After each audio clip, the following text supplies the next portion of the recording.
And we, for the last maybe 6 years, we did not activate this particular article of the standard provider contract for a reason.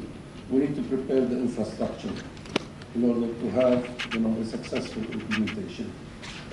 This year, we introduced 19 quality indicators, and we are in the process of linking these indicators to this article for pay for quality.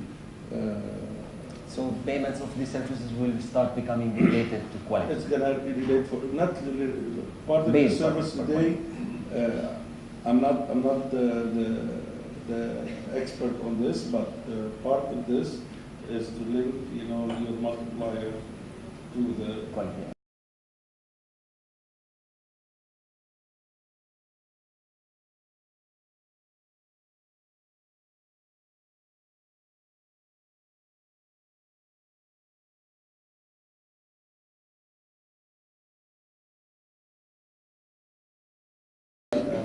Do we have a problem in utilization in the United Arab Emirates?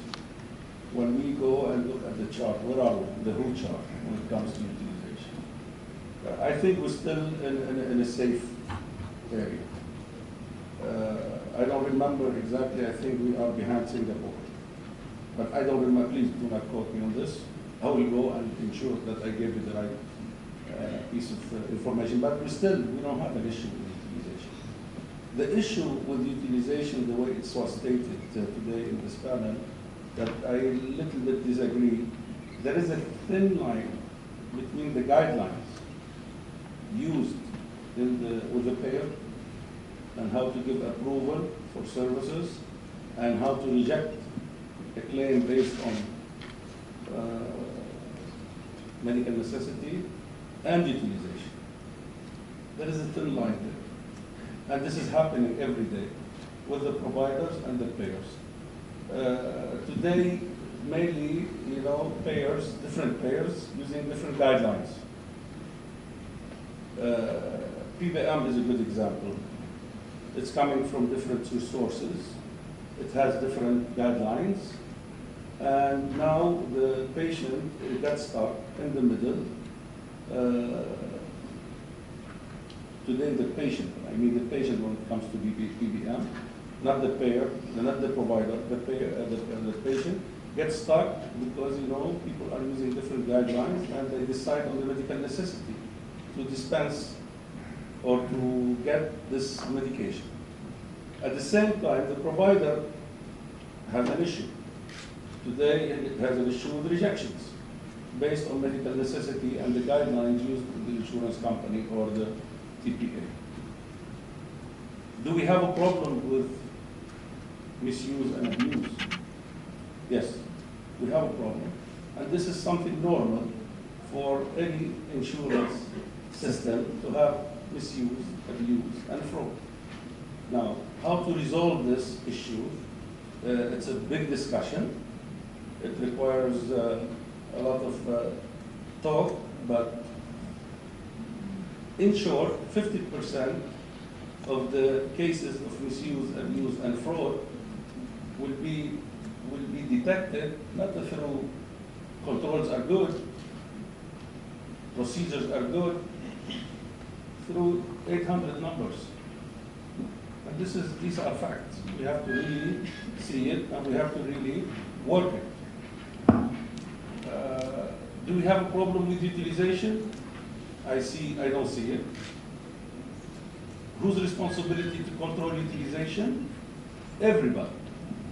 The patient, the provider, the payer, the employer in Abu Dhabi because he's responsible for coverage, okay, and the member himself.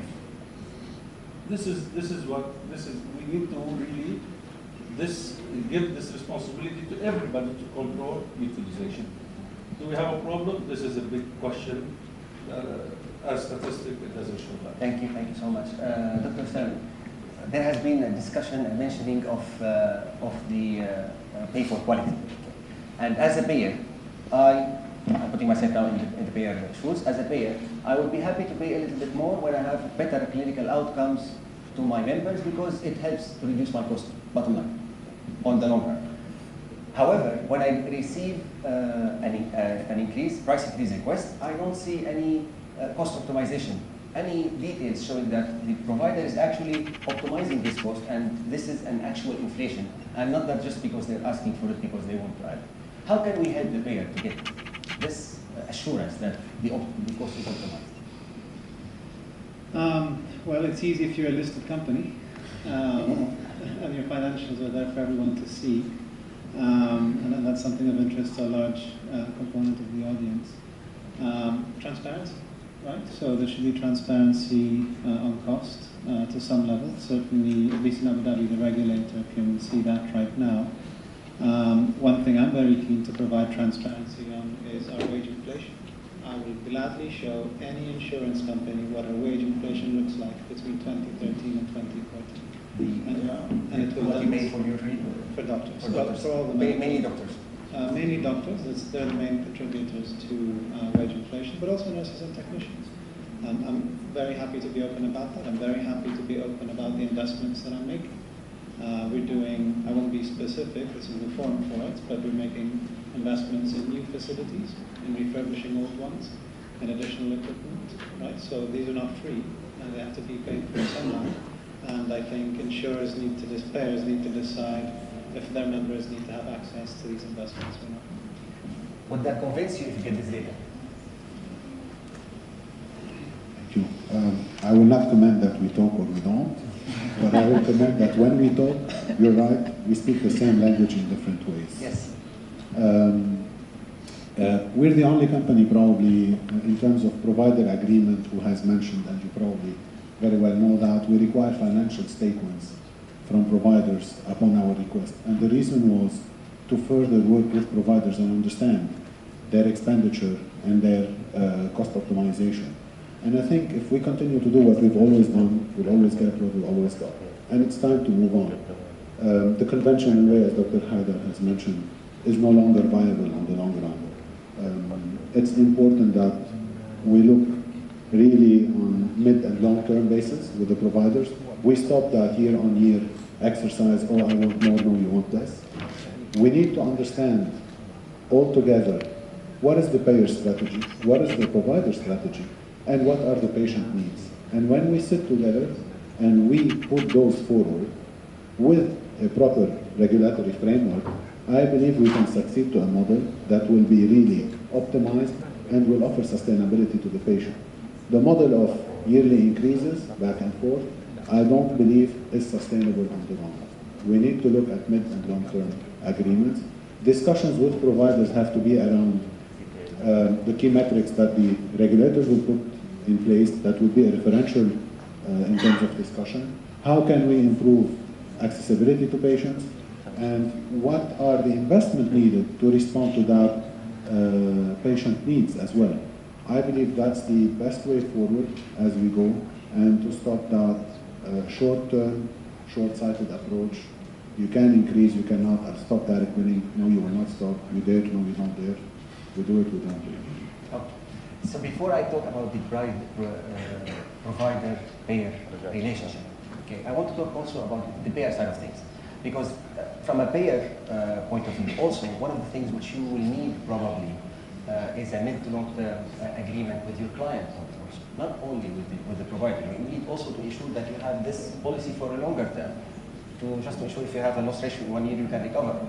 And you don't have this assurance as of now, if I'm not mistaken. Correct me if I'm wrong. It will bring that. We had a discussion yesterday with one of our clients. Sorry, so some of the providers feel that they are penalized because of this short-term agreements. The providers? Yeah, from a provider point of view, because some of these rejections is because you don't want to increase or you don't lose the client. You understand? Because you don't have a long term. As a payer. I'm going to talk as a TPA. We are an independent party. We have no interest. Yeah, I know. That's why I'm asking. To manage claims and educate claims as per a policy that was sold and in line with the agreements with the provider. That's the role of an independent party. We have no vested interest. Of course, our role is to ensure that cost is maintained, hence you have a hectic exercise when you negotiate with us sometimes. And the provider. Yes, the provider. And we have to ensure that the patient receives the care that has been promised on the insurance policy.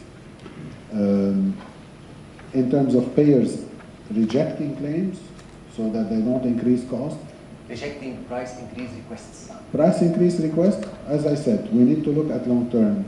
We cannot continue on this. Long term on both sides. Yes, for both. Now, what was your question? This is long term on both Ah, sides. even with the clients client as well. himself, Exactly. yes. On the client side, for a payer to commit with a client, he needs some assurance from the other side as well.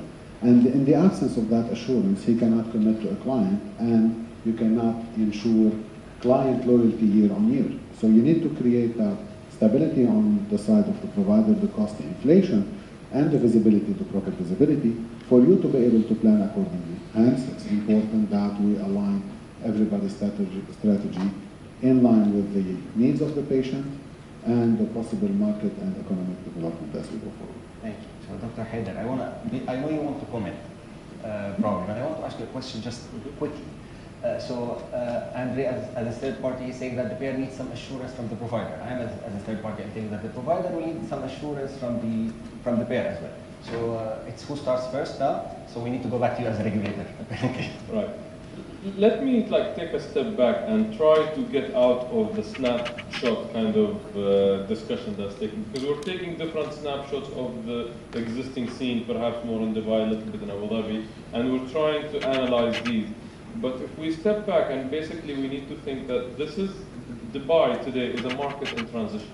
Okay? So if we address that from the context of all of the different stakeholders, from the end user's point of view, the member's point of view, this is a market where basically insurance was voluntary, optional practice. It has become mandatory over a period of 2 years. This will basically move from where 30% of the population is covered to where 100% will be covered.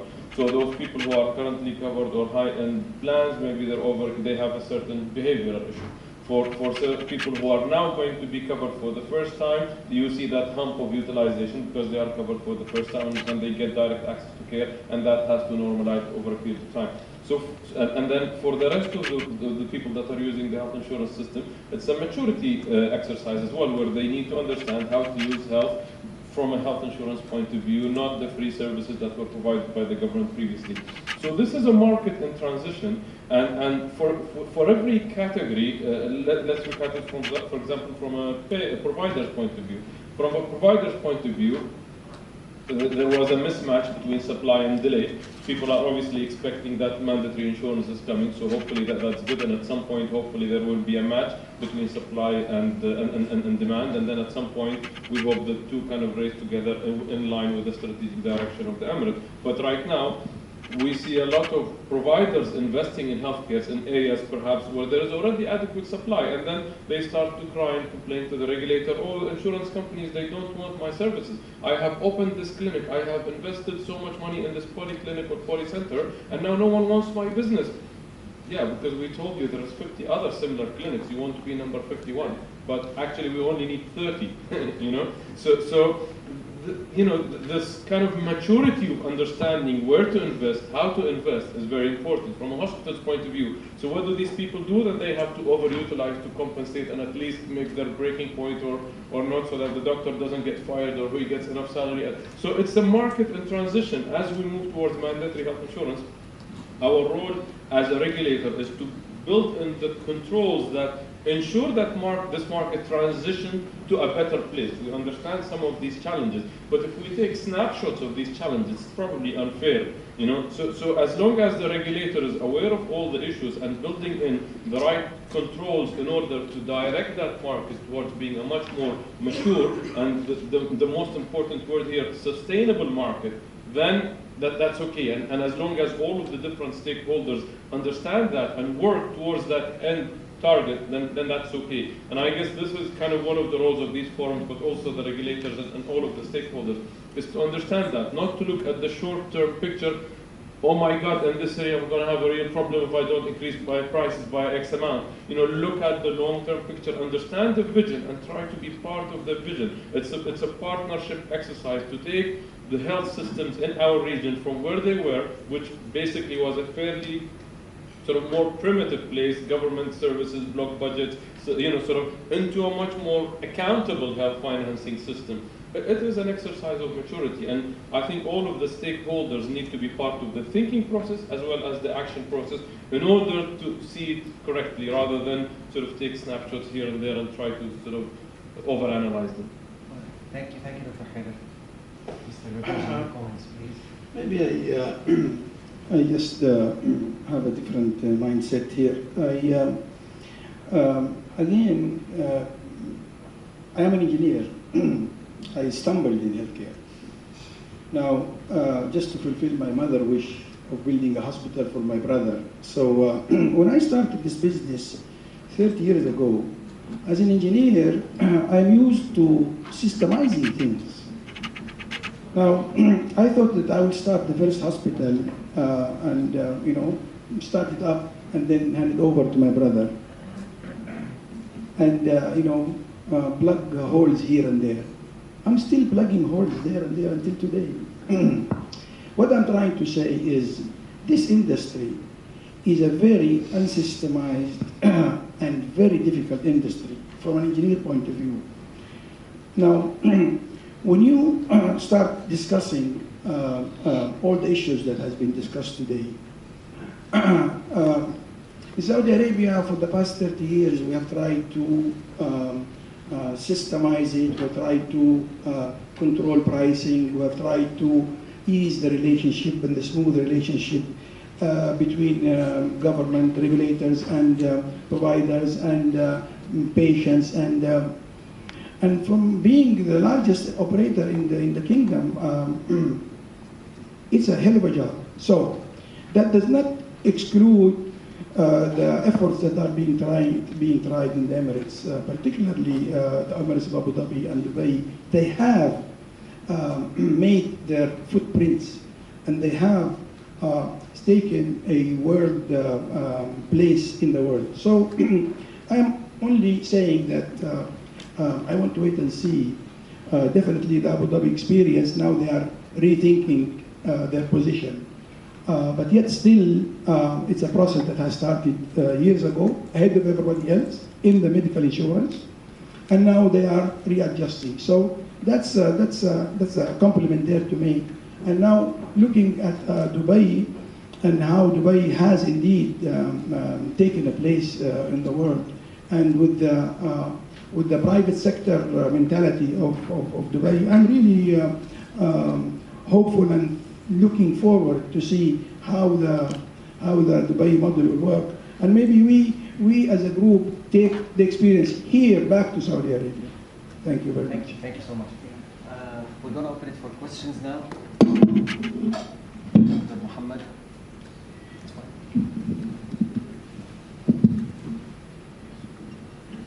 Dr. Haider, regarding the new regulations soon to be published, two questions. Number one, it's very ambitious. I wish you all the good luck with them. Have you benchmarked any successful experience that is similar to this? And number two, are you planning to pilot that before you go for a full-fledged implementation? Thank you. I mean, on an ongoing basis, we continue to benchmark against different practices all over the world and to look at them. And I guess in some areas on the hope to be the next practice rather than the best practice, which basically is to create the best practice for the market. And certainly, I take one example of what we've done, which is our experience with e-claims and how that has worked. We see a lot of the different regulators and stakeholders all over the world saying you could really create something very, very unique here and can be a world-leading exercise. So in all of our activities, we continue to do that, and we look at similar systems. But in the same time, we also need to understand that it is a very unique system here. It's not really a replication of anything anywhere in the world. It's customized based on specific requirements of the Emirates of Dubai, the demographic structure, the economical cycle, the development cycle of the Emirate. And that's why it has been developed through a process of benchmarking, consultation, and continuous development and improvement, piloting wherever necessary. With regards to the price model, I mean, the model itself has not been piloted. It will basically be published as phase 1 for the Emirate of Dubai. But what it will do is initially it will look at external factor with very little sort of emphasis on the internal factor. These are the quality parameters that all over the world they are being measured. And there is a culture of measuring and basing payment on these quality parameters. We are introducing that culture of measuring first, and we're actually trying to look at this with the provider. Now we will measure, now we will actually start to look at the outcome, and then slowly we will base how you're seen in the market based on that outcome. So it's a very, very gradual uptake of the quality model in order not to uptake. So in that sense, you can basically call it piloting rather than going with kind of full-blown quality-based model for price regulation. Although ultimately we hope that quality is the major player in how prices are addressed.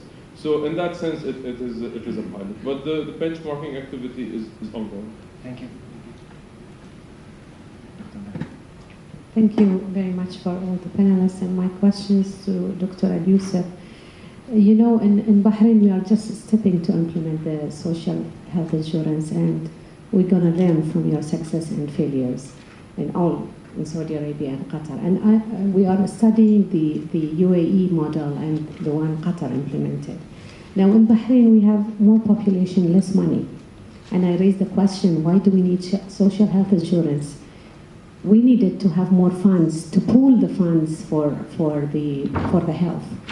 And I see that my question to you is, do you think the model you implemented has raised the costs on the government of health? Because we were thinking, because I was discussing this with Mrs. Mona here, is that you are paying fees for services. Is there a need to look into per capita for primary health care rather than services for primary care? Because the completely different way of providing healthcare. How do you ensure that there is abuse or misuse to open the market so much for the citizens to shop around? That was we were discussing. Just to give, I don't know if you have attended the previous panel. I just gave the idea of having a social fund. There is a part of money going outside the private sector. If you open a fund and bring the private insurance of the spats in this fund, and then you can regulate the whole market, it will bring more money. But again, as you said, Dubai is unique. Maybe it's not the case in Bahrain, but I want your opinion in this as an expert. I mean, yes, what you're describing obviously is a social insurance system. We've gone down the private insurance route rather than the social insurance route. But we've tried to address the principles of sustainability by creating at least large enough pools for the basic benefit package, by creating a single pool for the national population. So the pools in themselves as large enough, but in the same time the competition between the different pools are actually bringing in a lot of sort of efficiencies rather than being one fairly large but fairly kind of slow, not very robust pool. So Dubai always in its thinking has to address the private sector. It has to address existing infrastructure. It has to address the insurance industry that is there, and it's already providing health services for a large segment of the population. We cannot just cancel all that out, but we need to basically engulf them in the model, make them part of the model, and leverage the different successes that they've achieved through this experience in being positivities into the model. But in the same time, making sure that the basic principles don't go there. So I'll take one example to that, which is primary care as the sort of gatekeeping model. We believe that that's a very viable model, both from a clinical outcome point of view, as well as a financial sustainability point of view. So as a patient, when you have pain in your knee, you're really not sure whether you need to see an orthopedic surgeon or a rheumatologist or a GP or whoever it is. So the basic benefit package in Dubai, which ultimately will basically cater to about 2.1 million people in the Emirate of Dubai, is a GP gatekeeper model with electronic referral. So that means basically we track all of those visits to GPs, what referrals are made, what tests are being made, how is that referral being addressed, and how is this from a financial point of view continuing. But it's also giving us inputs onto the competence of our GPs. So we, for example, the system will immediately flag for us over referrals, right? So if a GP is referring, say, 30% of all of the cases with knee pain, although we know the best practice, they only need to refer 10%, and they're doing CT scans or MRIs for say 10% of their cases, well, that needs to be only in 5% of cases. Immediately we red flag and then we start to investigate. And is that done because there is a suspicious relationship between a GP and a specialist, or is it because a GP is incompetent, or is it because this clinic sees or addresses more complex cases and it's a natural sort of, so we have the system that allows us to flag all of those practices, and within the dynamics of the system, address them and try and understand them. So yes, we try to kind of get many things to work in the same time, and I understand some of the potential economies of scales that a social system can bring. We try to address a lot of those principles in an open market, insurance-based model. And like you said, it's definitely a little bit different from what other people have done, but we believe it has all of the elements for success, inshallah ta'ala. Thank you. Let me go.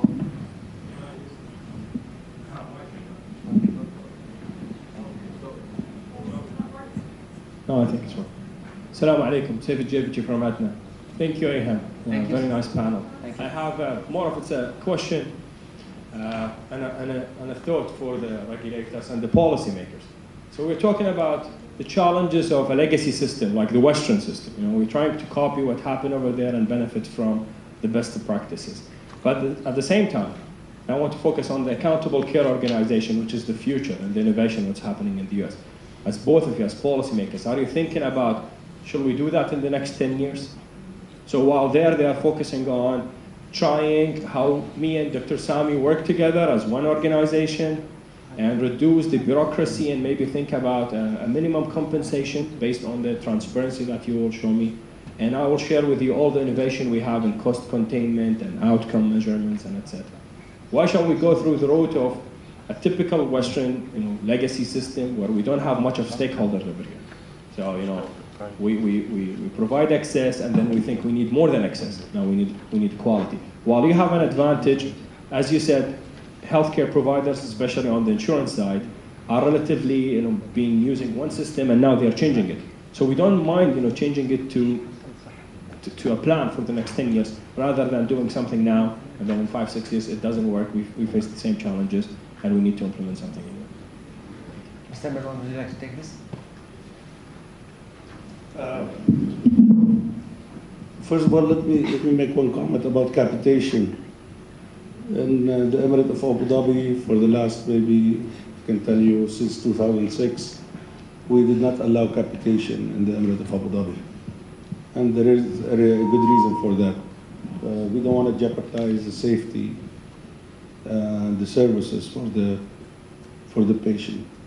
Inside, to explain it further, that means, do we have the infrastructure in our market in Abu Dhabi to start capitation?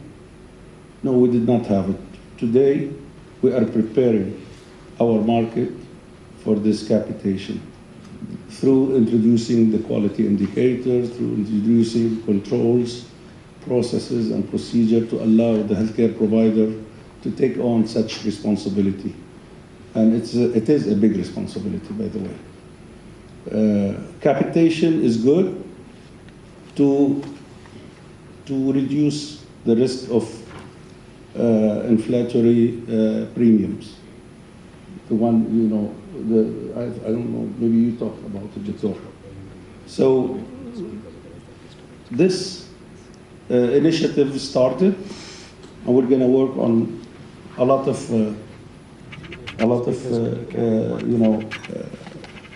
tasks to control the premium in the coming years. Part of it is capitation, stop loss, you can say profit sharing, etc., etc., etc. This is regarding capitation. Now, your question was to The panel, if His I'm not question was, mistaken. why don't we cut it short and instead of following the same legacy system, if I'm not right, let's just go and immediately implement, for example, pay for quality. Why we are just going and providing access and then moving ahead with realizing that, okay, we need now quality, and then we do quality. And then now we need something else. And He likes sudden death move. Sudden death move, yes. Oh. Now we try to avoid that. I understand. First of all, yes, first of all, let me explain something to you.